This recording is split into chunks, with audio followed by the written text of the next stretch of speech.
A filosofia me ensina uma outra coisa, que eu sou um ser humano em eterna construção, que é muito arrogante e prepotente da minha parte achar que eu sei tudo. É muito prepotente e arrogante da minha parte achar que a vida não vai me trazer desafios, que eu não vou ter altos e baixos, que eu não vou conseguir passar por coisas ou não fazer coisas que eu não gosto. A vida vai me ensinar que disciplina é liberdade. Isso a filosofia me ensina, que disciplina é liberdade. A coisa mais importante que eu posso criar na minha vida é ter disciplina para ter liberdade, não fazer com que as pessoas, não fazer com os outros aquilo que eu não gostaria que fizessem comigo, independentemente dos resultados, e fazer o meu melhor. Eu falei com Carolina Ferreira Freitas, uma executiva com cerca de 17 anos de experiência nas áreas de direito, corporativo, governança, inovação e crescimento estratégico. É formada em ciências jurídicas, construiu uma carreira em setores como construção civil, cosméticos, recursos humanos, tecnologia e proteção patrimonial. É especialista em direito societário, governança corporativa e contratos. Atuou na criação de estruturas voltadas à perenidade dos negócios, proteção de acionistas e transparência corporativa. Também possui experiência na estruturação e expansão de startups, incluindo mercados inovadores como criptoativos e meios de pagamento. Sua trajetória inclui o desenvolvimento de negócios, prospecção estratégica, compliance, gestão de riscos legais e liderança de iniciativas ESG alinhadas aos Objetivos de Desenvolvimento Sustentável das Organizações das Nações Unidas, da ONU. Carolina reúne visão estratégica, segurança jurídica e capacidade de execução para apoiar empresas em crescimento sustentável e governança sólida.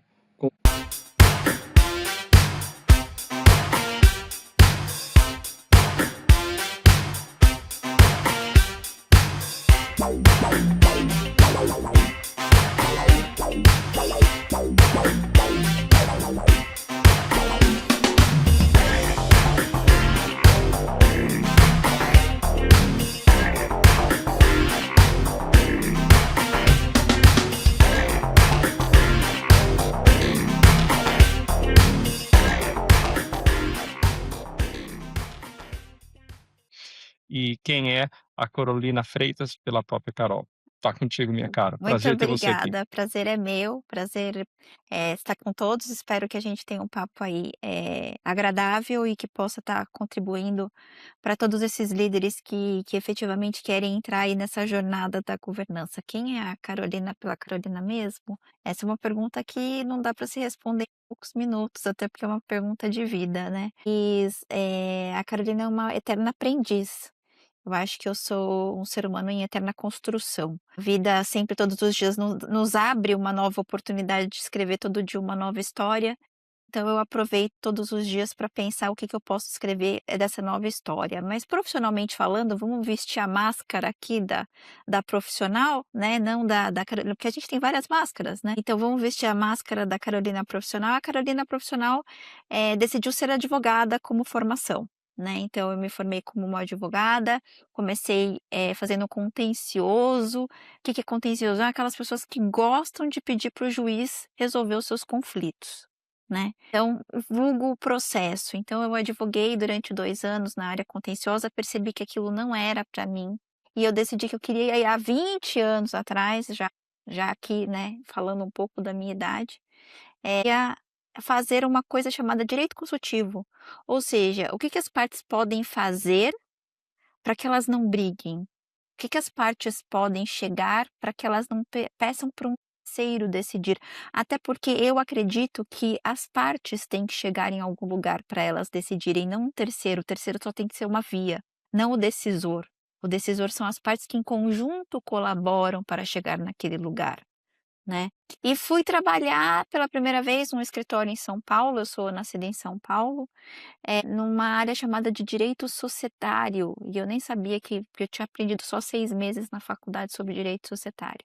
E é ali que eu comecei a minha carreira, falando de direito empresarial. Então eu passei por muitos anos na parte de contratos e societário, contratos em geral, contratos complexos, societário do dia a dia para sociedade limitada, sociedade anônima de capital fechado. Nunca trabalhei numa sociedade anônima de capital aberto, ou seja, aquelas empresas listadas em bolsa, né. E depois trabalhei com muito tempo com empresas que têm empresas familiares, que tinham conselhos familiares, que tinham às vezes um conselho de administração, conselho consultivo na verdade, e conselhos, em geral aí mais ligados à família, né. E aí um pouco da secretaria da governança corporativa, o que que é isso? Aquela parte documental, aquelas questões mais burocráticas de atas, né, não tão burocráticas, mas são extremamente importantes para isso.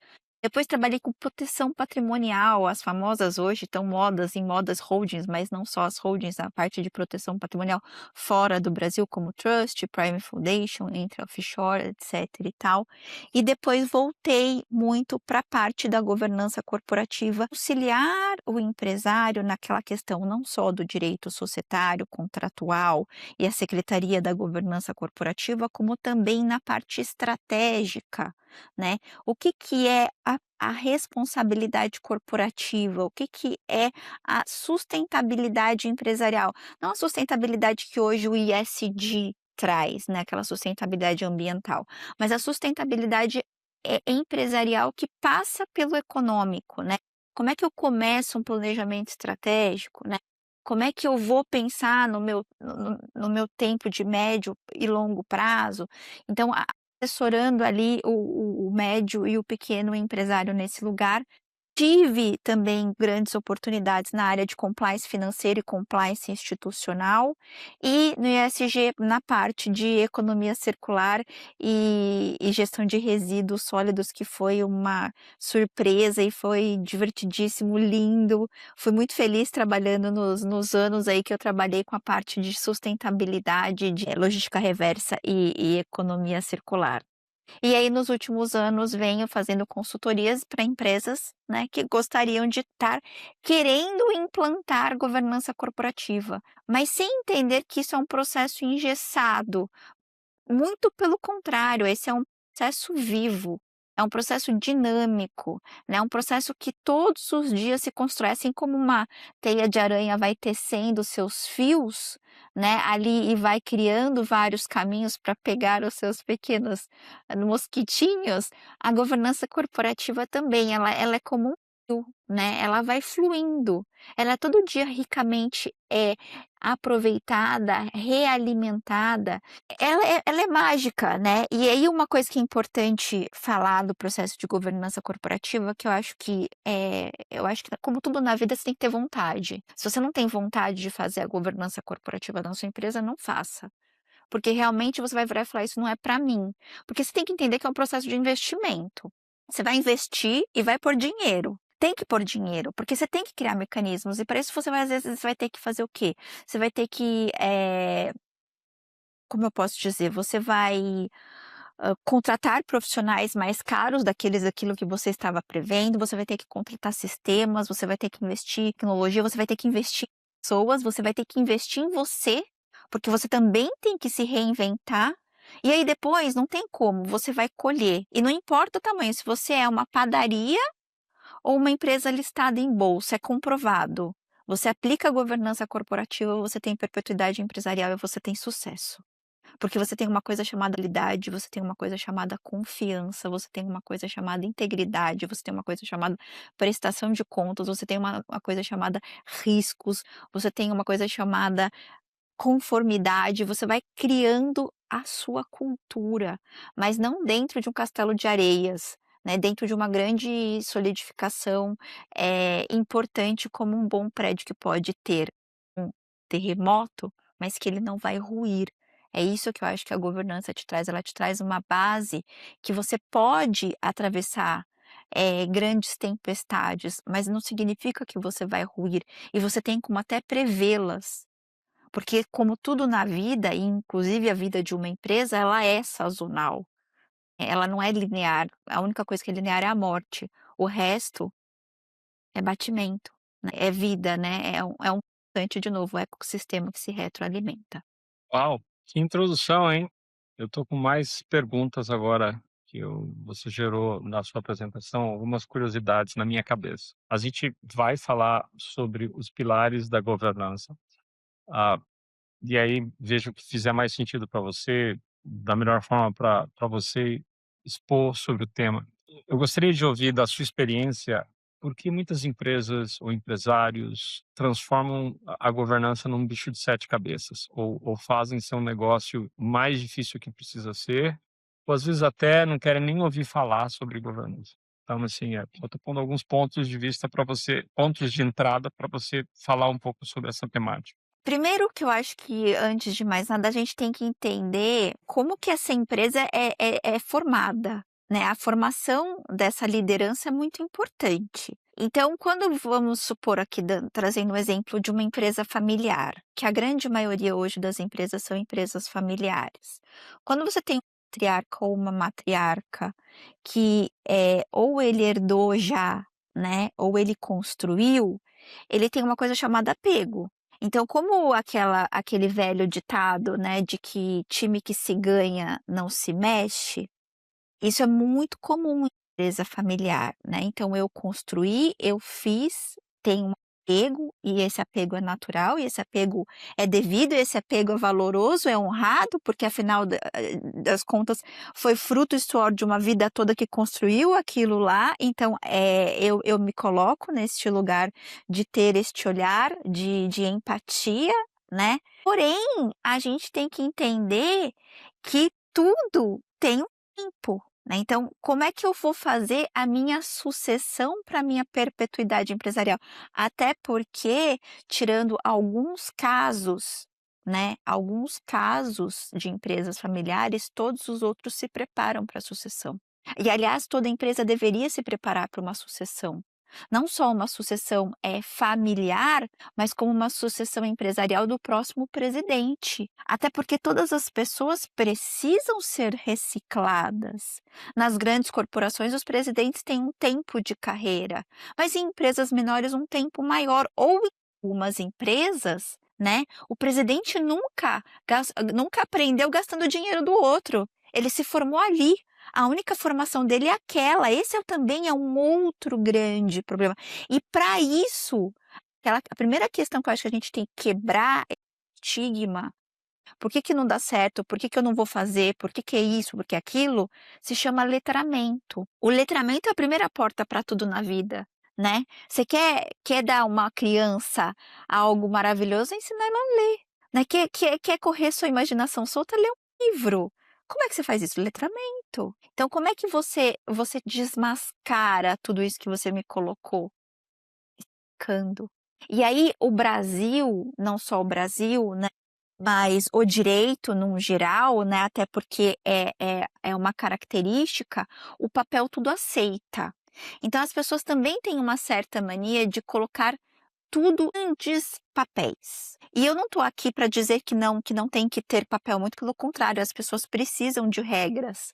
As pessoas precisam, aliás, uma das minhas falas é essa: não tem código de conduta, faz comunicado, faz pequenas regras e bullet points, né, faz bolinha e fala: "Olha, não pode jogar, não pode xingar o amiguinho, né, não pode receber propina, não tem problema se são 4 itens, tá, é o suficiente", né. A importância da transparência, da comunicação, da prestação de contas, da conformidade, que é a integridade do compliance. Mas há um excesso também, porque há uma forma da ritualística, que são essas questões desses documentos, e às vezes isso para o empresário, ele vai falar: "Meu, eu não tenho tempo para isso. Eu não tenho tempo para escrever um documento, eu não tenho tempo para escrever uma ata de diretoria, eu não tenho tempo para escrever um regimento interno, eu não tenho tempo para ler", né. Então, aí o que eu falo é: quem diz que precisa de tudo isso? Né, você pode criar outros mecanismos, outros processos, ou você pode trazer alguém que faça para você e que dissemine. Mas desde que você levanta a bandeira de que eu quero fazer diferente, eu quero ter uma empresa organizada, eu quero ter uma empresa transparente. E aí, uma pergunta que eu acho que é importante, que fala um pouco do processo de transparência versus essas perguntas que você trouxe, que é o primeiro princípio da governança corporativa, olhando aqui nas minhas colinhas, é: se você fosse hoje recebesse um investidor na sua empresa, ela estaria pronta para ser investida do ponto de vista de transparência, né?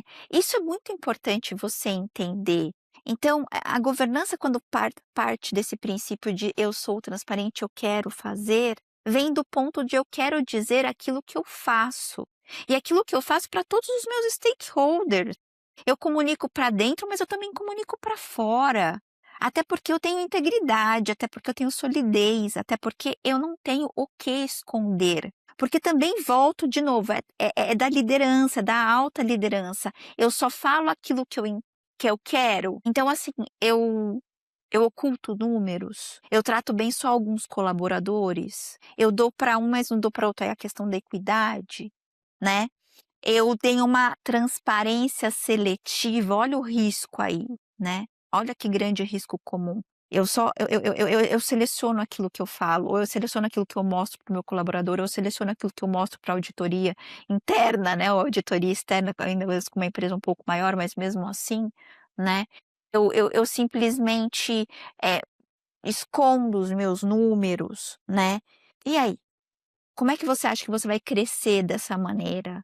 Tendo um caixa 2, não fazendo aquilo que a legislação manda, querendo, eternamente não pagar imposto, não querendo contribuir com os impostos dos seus empregadores, tendo uma empresa 100% pejotizada, que isso hoje também se tem empresas hoje que são 100% pejotizadas para que você não pague imposto do 100% dos seus empregados. Só que aí você tem o seu risco calculado que se todos esses PJs entrarem com uma reclamação trabalhista contra você, você tem caixa para pagar isso. Tudo isso passa pelo princípio, como eu digo, né, esse ecossistema vivo, você vê, eu já falei aqui de todos os princípios, né, dentro dessa pouca conversa. Por quê? Porque está tudo interligado. Então vale a pena organizar a casa.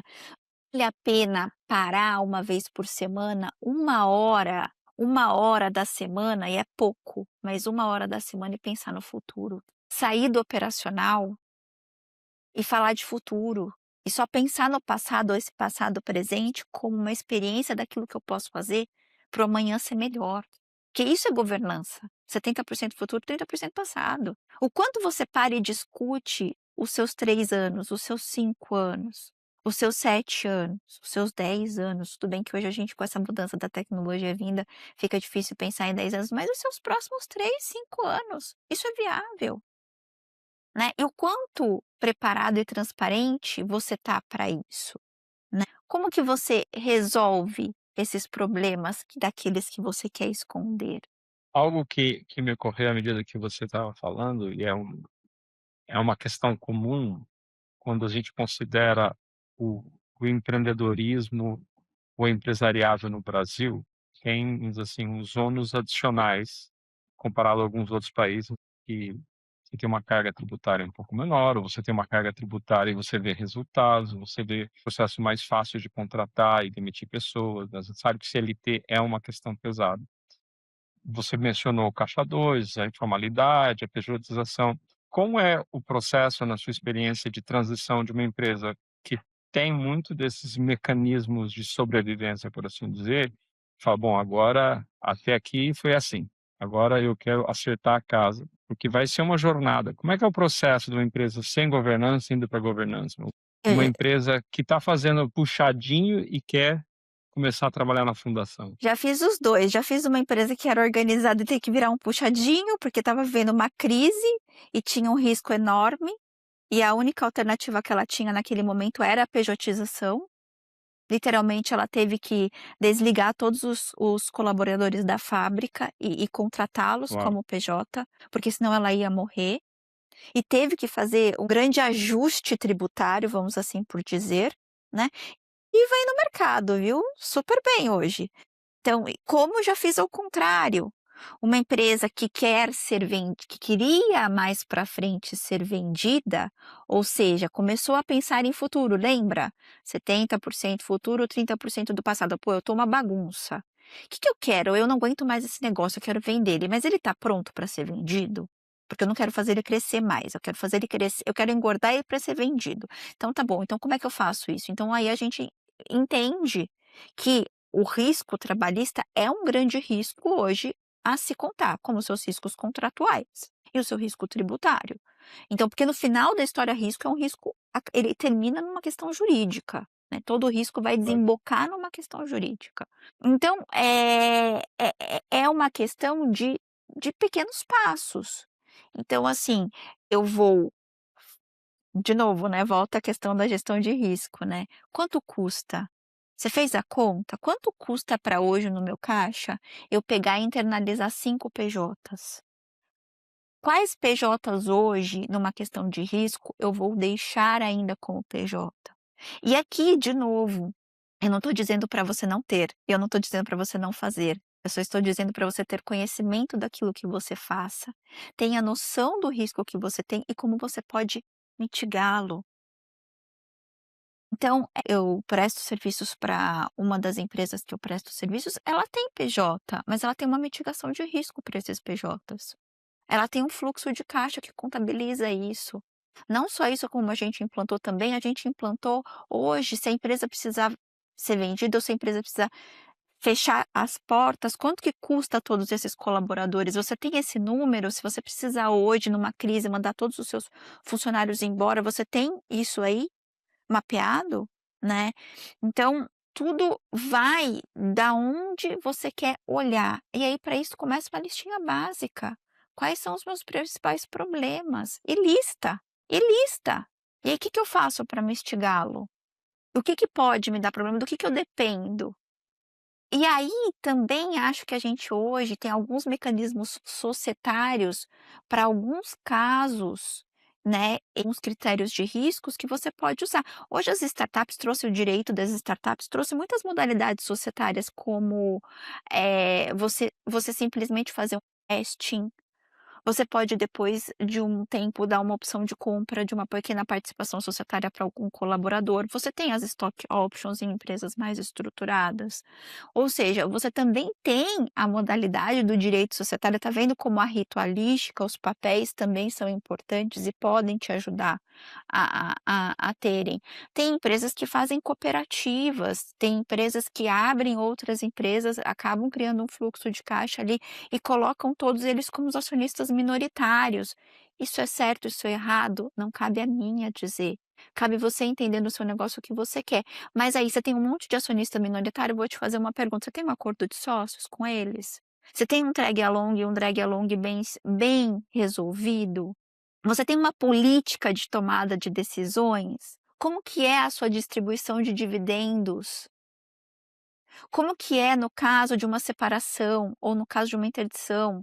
Quem é que administra essa empresa? É junto? É separado ou é individual? Tudo isso é governança. Tudo isso passa. Essa questão de muitas empresas usarem só acionistas minoritários para estarem lá dentro, porque são profissionais importantes para essa empresa, corrência da alta carga tributária que a gente tem trabalhista no nosso país, e de novo, eu não estou dizendo que isso é errado aqui em nenhum momento, eu estou dizendo, então, crie soluções societárias adequadas e aderentes que existem hoje no mercado, para que você tenha uma prestação de contas e uma transparência e uma equidade. Ou seja, você já está rodando 3 princípios da governança corporativa. E responsabilidade. Para quê? Para o futuro. Você sabe como você vai resolver. Aí eu pergunto, você sabe como se resolve uma briga societária? Precisa de um juiz? Por que você não usa uma mediação, uma arbitragem? Poxa, uma arbitragem é muito cara, Carolina. Então tá. Então usa as técnicas de negociação e mediação e depois você passa para um juiz, aí sim, num foro, resolver o seu problema. Mas antes você passou por 2 técnicas de justiça restaurativa, que podem ser muito importantes para você. Você sabe se comunicar com o seu sócio? Você faz reunião de sócio? Você faz reunião de diretoria, mas não para falar da moça do cafezinho ou para falar do outro que brigou com o outro, não para falar de gente, para falar de estratégia, para falar do tático. Eu volto ao convite, né? Vamos conversar uma vez por semana, 1 hora por dia para falar de futuro? 1 horinha. Nem que seja só de brainstorms. E aí dali você começa uma pequena análise de SWOT, né, para você entender suas forças, suas fraquezas, suas oportunidades, suas ameaças, não importa. Mas aqui a gente já começa de novo. Então aqui, ó, a gente já falou da transparência, a gente já falou da prestação de contas, né, quando a gente literalmente responde por aquilo que a gente faz. A gente já falou um pouco da equidade de tratar as pessoas com as devidas igualdades, mesmo tendo as suas diferenças. A gente pode falar também mais depois da responsabilidade corporativa e da questão do compliance, mas toda essa conversa aqui, Carlos, se você for ver, eu já passei, repetindo novamente, né, eu já passei por todos os lados da governança, né. A governança ela é viva, ela não é burocrática, né, ela é uma estratégia de sobrevivência. Ela realmente gente, é lindo, eu tenho provas, reais de clientes meus que investiram, passaram pela fase dos 2 anos, que é a fase mais difícil, né, os 2 primeiros anos são muito difíceis de implantação de governança, mas não vejo nenhum deles mal. Claro, com dificuldades, teve um recentemente que perdeu um grande cliente, mas estava lá: "Poxa, é mesmo, eu tenho que ter", quando ele conversou comigo: "Puxa, eu perdi um cliente grande, Carol, mas por que será que eu não vi?" Eu falei: "Mas e aí, você tinha alguém lá de dentro de confiança dentro do projeto? Quem era a sua voz lá dentro para entender o que estava acontecendo? Você estava caminhando, observando nas suas reuniões de projeto, quando falava da estratégia de lá dentro desse cliente, que havia uma troca de diretoria, porque isso sempre acaba ruminando quando tá para sair ou não. Poxa, não, Carol, então, mas como é que tá a sua reunião de diretoria para falar dos projetos estratégicos? Tá vendo? Poxa, é verdade, esqueci. Pô, isso é uma coisa que a gente poderia colocar na gestão de risco. Sim, por que não? Mas estão aí, era uma startup e hoje é uma das grandes empresas reconhecidas no mercado, que estão dentro desse mercado inserido. Outra empresa familiar que eu atendi, hoje fizemos um remanejamento da família dentro da empresa, aderido há 3 anos, e continuam crescendo, continuam fazendo, né, a empresa, outras empresas que estão se prepararam para serem vendidas, e uma delas enfiaram dinheiro no bolso e estão vivendo a sua vida com novas oportunidades. Então vale a pena, vale a pena. E até as médias, pequenas empresas, eu digo que eu já fiz isso numa padaria mesmo, eu já fiz governança corporativa numa padaria. E hoje eles estão aí lindamente, eh no mercado, com bastante sucesso e com uma cultura incrível, e fazendo a sua lição de casa de pensar, de novo o convite, de pensar no futuro. Esse é o convite que eu novamente falo: pense no seu futuro. E do ponto de vista de dinâmica diária, gestão da diretoria, da alta liderança, quais são os rituais, os ritos, o dia a dia fundamental para garantir que a governança não só se implemente, mas ela se sustente? A primeira pergunta é assim, Carlos, você tem que ter um mínimo de um planejamento estratégico, né. E aí, de novo, nem que seja, uma análise de SWOT feita com a inteligência artificial. Começa dali, passa para os seus temas estratégicos, dos seus temas estratégicos começa a desenhar os seus primeiros indicadores. Crie os seus indicadores, crie o seu futuro, comece a falar disso, porque assim, como é que um presidente de uma empresa, não importa de novo do tamanho dela, ele vai liderar se ele não sabe para onde ele vai? Se a única coisa que ele faz todo dia é apagar incêndio. Então como é que ele vai dizer para quem está abaixo dele, se é diretor, se é gerente, não importa, nós estamos indo para onde lugar? Qual que é o meu alvo? Não tem alvo, você não sabe para onde vai. Não tem mapeado nem eu nem estou entrando aqui na questão de finanças, porque não é o meu papel, eu não entendo nada de financeiro, né, mas assim, eu não tenho nenhum orçamento, eu não tenho nem minha previsibilidade do próximo ano, eu não sei nem se eu perder quantos clientes eu tenho que perder para estar mal das pernas. Tem empresário que não tem essa conta, né, então começa desse lugar de novo, dá uma vez por semana, 1 hora por dia, falar de futuro e começar a criar rumo para onde eu vou. E aí desse rumo para onde eu vou, começa a criar os seus indicadores, dos seus indicadores começa a criar o seu plano de ação. E do seu plano de ação começa a descer para o operacional aquilo que tem que ser feito. E começa a medir. Estou fazendo certo? Estou fazendo errado? E aí, de novo, tem que ser revisto. E o grande problema de toda empresa que faz governança corporativa, a não ser essas grandes empresas que já têm que, por obrigada, a goela abaixo a ter, se chama reunião de acompanhamento e ritual. Isso o médio empresário não faz. Não faz porque acha chato, não faz porque não é legal, não faz porque acha que é burocrático, só que é isso que vai fazer ele ter plano de ação e é isso que vai fazer ele ter sobrevivência. É o ritual da reunião semanal de 1 hora que tá lá para falar de indicadores, resultados e futuro é o que vai fazer ele ter sucesso. Não é a reunião para falar do problema do sistema, não é a reunião para falar que está faltando café, não é a reunião para falar da fofoca alheia, é a reunião semanal que você faz para tratar do seu indicador, para medir, para rever. E esse planejamento estratégico tem que ser revisto, né? Porque não adianta você traçar um planejamento estratégico para daqui a 3 anos ou daqui a 5 anos e nunca mais rever, pôr debaixo da gaveta e falar esquece. Não, a cada 3 meses você rever, porque como é um organismo vivo, as coisas mudam. As coisas se tornam diferentes. Então você tem que estar revendo aquilo que a sua própria empresa está fazendo. Isso é PCDA simples, né? Isso é o clássico de monitoramento, né? Então, passa pelo ritual, não tem como, passa pelo ritual. E é esse ritual que te faz sobreviver. Sabe, em reunião de família, empresa familiar, geralmente é na é no almoço da reunião de domingo.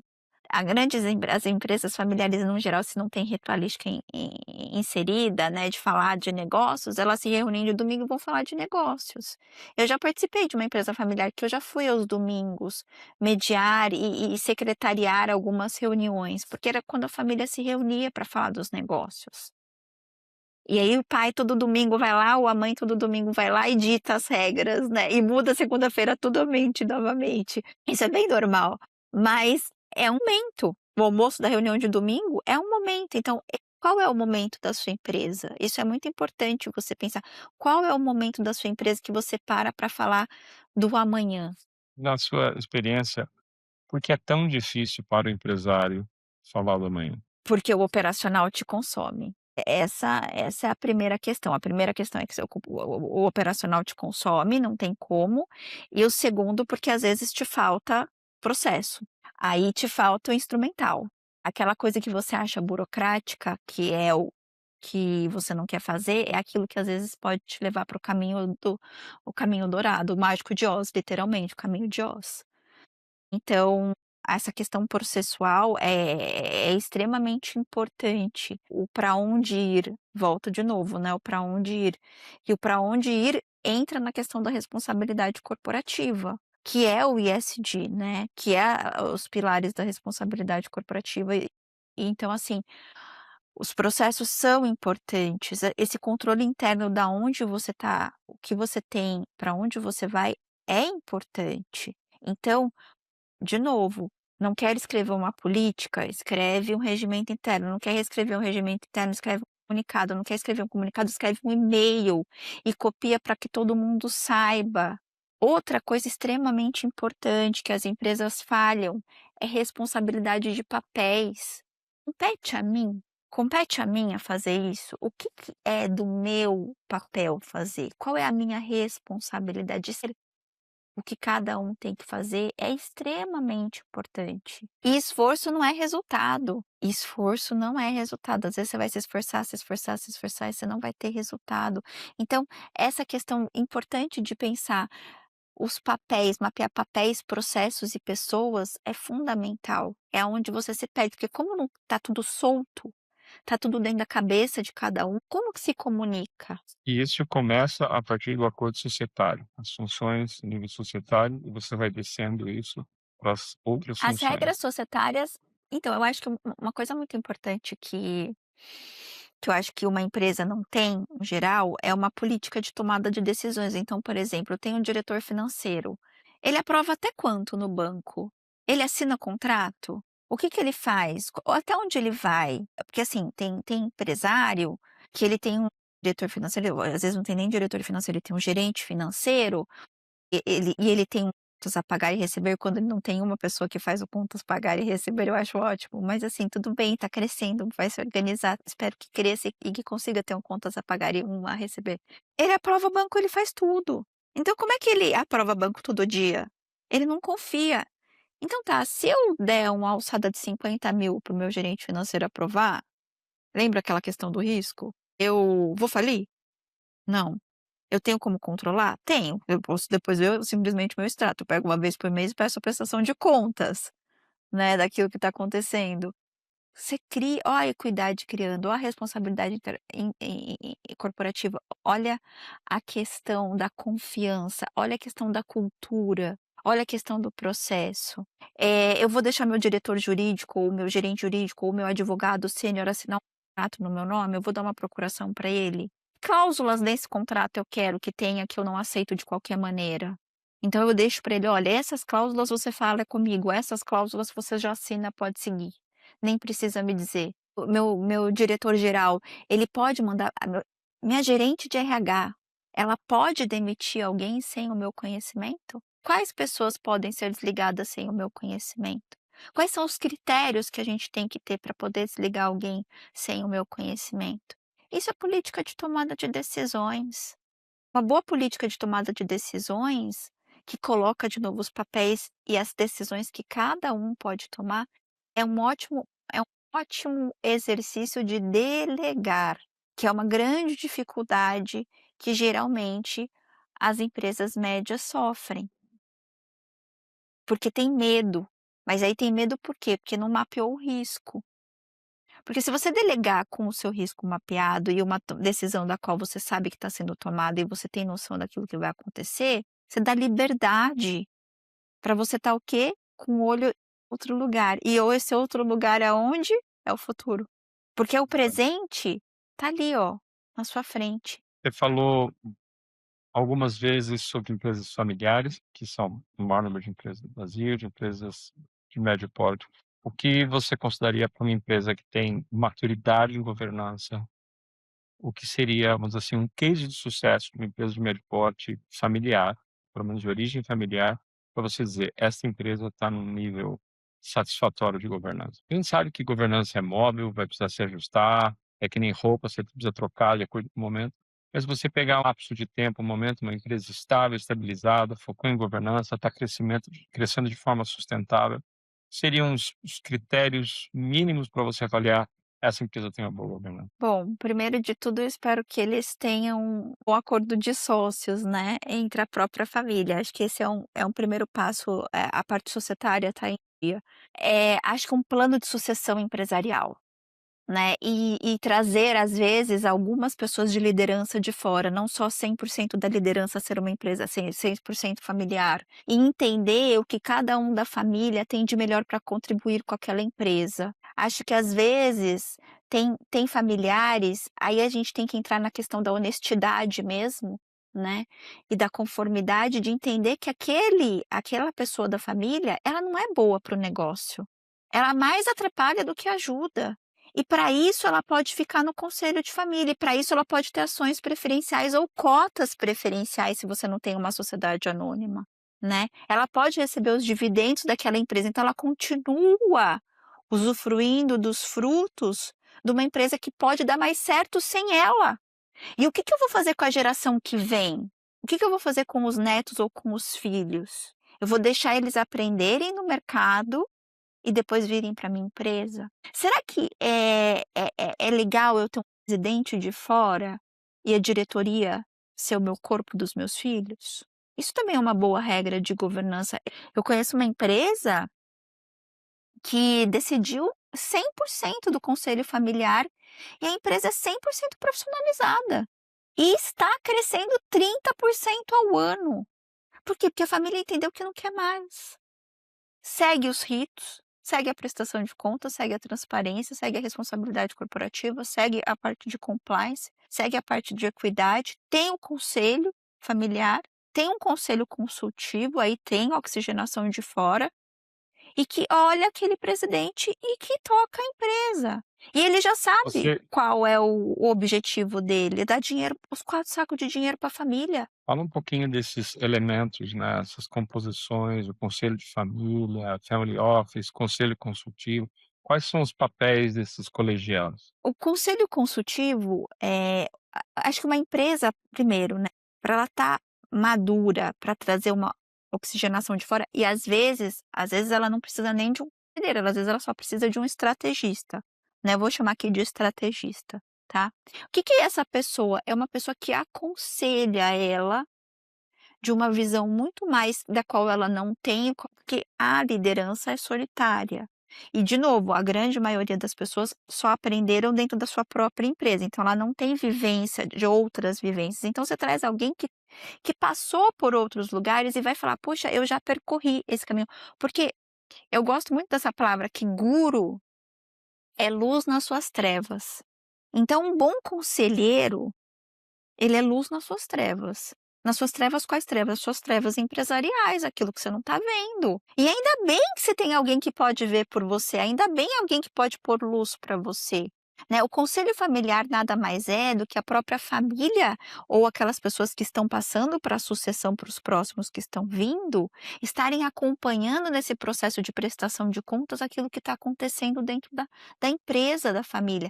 Mas para isso, de novo, tem que ter um processo de confiança muito grande. Tem que ter essa base que eu falei que tem que ser construída para conseguir ter uma formação de um conselho familiar, onde o patriarca vê que os filhos estão tomando a empresa, estão fazendo com que a empresa cresça, que a empresa continue, com que a empresa vá para frente e receba não só os dividendos, mas receba também a responsabilidade ou a perpetuidade daquilo tudo que ele construiu.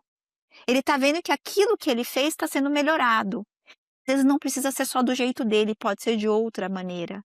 Mas claro que os conselhos que ele tem e a experiência dele é válida, mas não é ditatória, ela é consultiva. Até porque o presidente e o administrador vai ter a responsabilidade de dever de diligência, de probidade, administrativo, né, um dever aí para perante a juridicamente, né, a fazer o negócio crescer, o negócio acontecer. Só que também se ele não sabe para onde ele vai, como é que ele vai fazer alguma coisa? Então, o conselho consultivo, no geral, ele foge do conselho de administração, porque ele não tem o conselheiro consultivo, ele não tem a responsabilidade civil perante a tomada de decisões da empresa, ele simplesmente é um bom orientador. O conselho familiar é a mesma coisa. Ele simplesmente aconselha com os membros da família aquilo que a empresa pode seguir. São mecanismos excelentes para empresas que já têm o mínimo de estratégia construída, um bom planejamento estratégico rodando, indicadores, KPI, em compliance instituído e compliance institucional com código de conduta e ética. Às vezes não tem um canal externo de conduta e de denúncias, mas tem um lugar onde o colaborador simplesmente tem uma fonte segura para falar, tem uma prestação de conta sólida, onde há uma transparência, aonde pode-se vir alguém de fora e olhar aquela parte financeira da empresa, não só financeira, como todo no geral vai ter. Essa empresa é uma empresa que está madura para trazer alguém de fora, porque assim, também não tem nada mais frustrante do que você trazer um conselho consultivo para uma empresa que não está madura e o conselheiro não é aderente àquilo que ao momento que a empresa está passando, então aí o conselho se torna obsoleto. Você só gasta dinheiro com o conselheiro e ele não te ajuda em nada.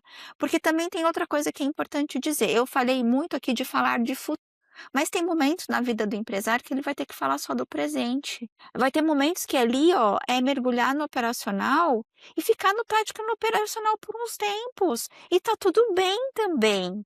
Mas não posso esquecer que eu tenho o meu futuro. Mas neste momento eu tenho que olhar o presente.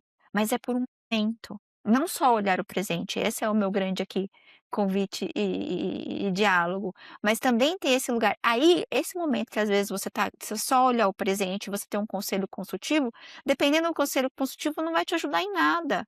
Aí vale a pena você ter um advisor, aí vale a pena você ter um estrategista.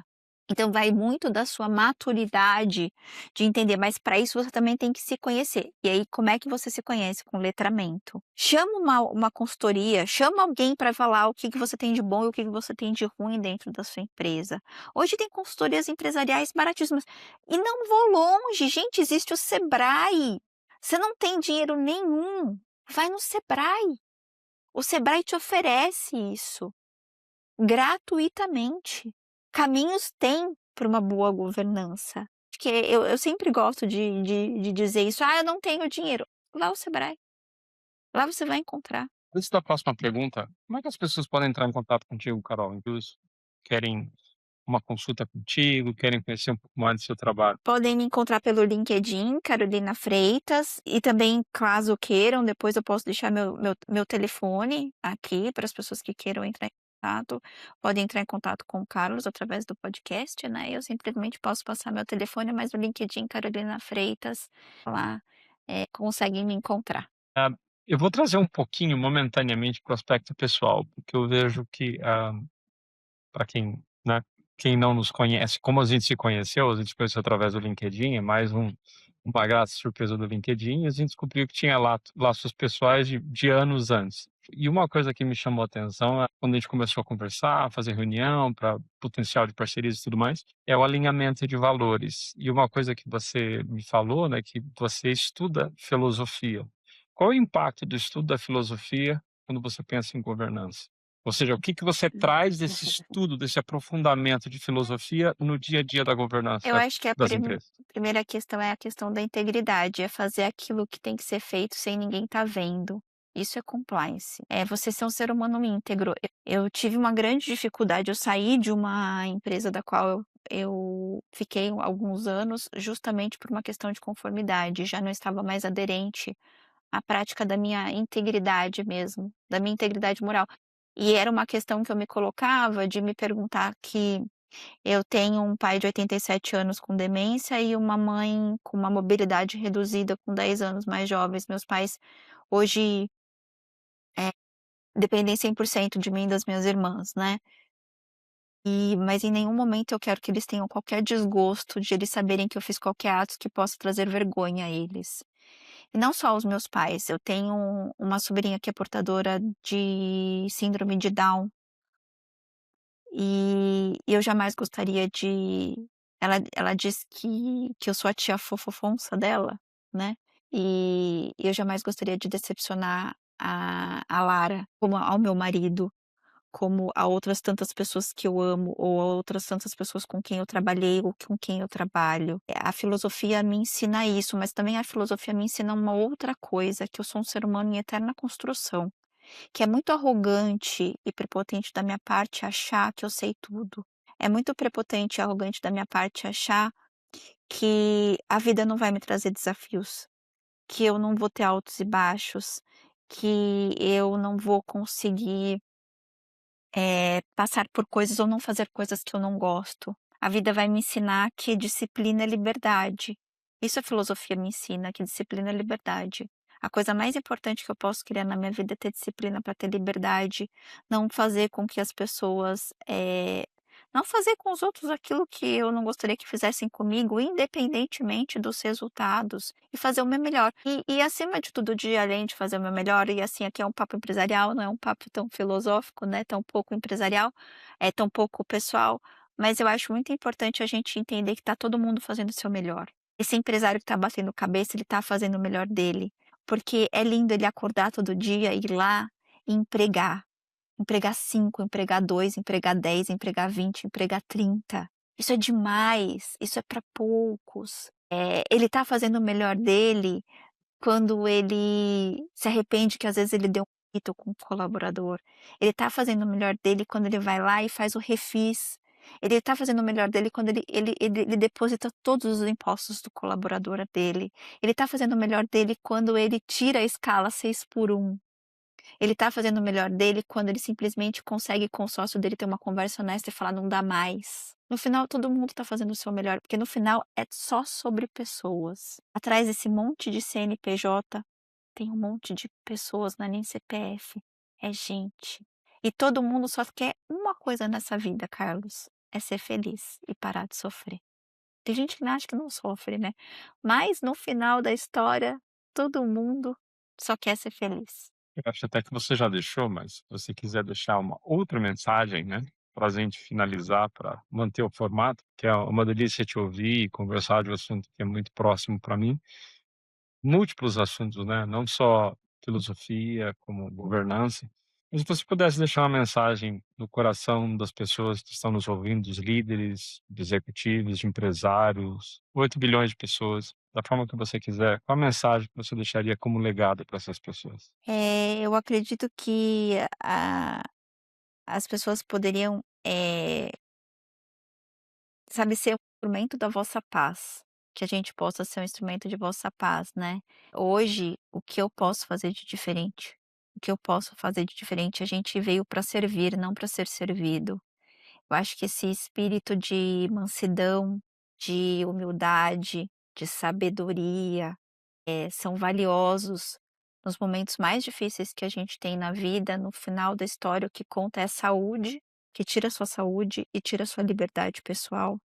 Vai pra cadeia e fica numa cama de hospital. Prezar por boas virtudes é sempre um bom passo, é o que eu penso. É o que eu desejo a todos, aspiro na verdade, aspiro a que todos consigam trabalhar suas virtudes, assim a gente consegue acabar com os nossos defeitos.